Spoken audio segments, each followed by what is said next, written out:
Mampas yun eh. Tulad yan, sabay-sabay tayo magsalita. Bakit sabay-sabay tayo?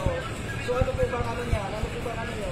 Kasi nga po sir, ganito po yun. Kanina agad po kami nagsabi sa inyo. Sakto pa lang po na lumarga May action ang... tayo, may action tayo. Huwag nyo isisi sa gwardiya.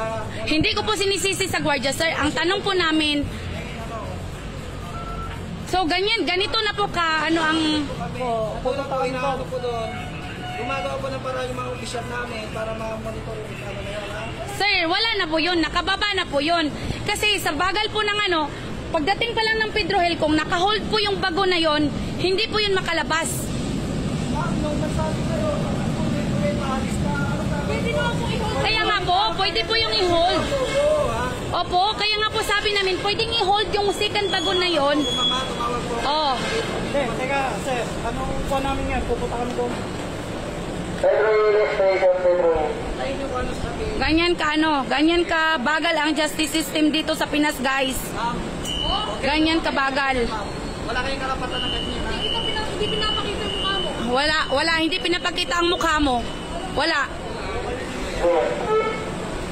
Mayroon tayong data privacy dito, mga. Wala ang mukha mo, sir. Oh.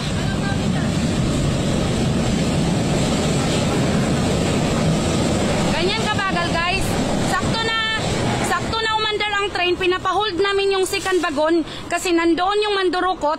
Tama sana pagdating ng Pedro Hill, may stop doon. Hindi nila pinahold. Nagsige lang ng tawag ng tawag. Siyempre, pagdating ng Pedro Hill, bababa na yung mandurukot. Wala na yun. Oh. Diba, ganun kabagal. Pagdating ng Pedro Hill na. So, Sa next station nga, ibig ko sabihin sa UN. Dapat naka-hold pala sa UN.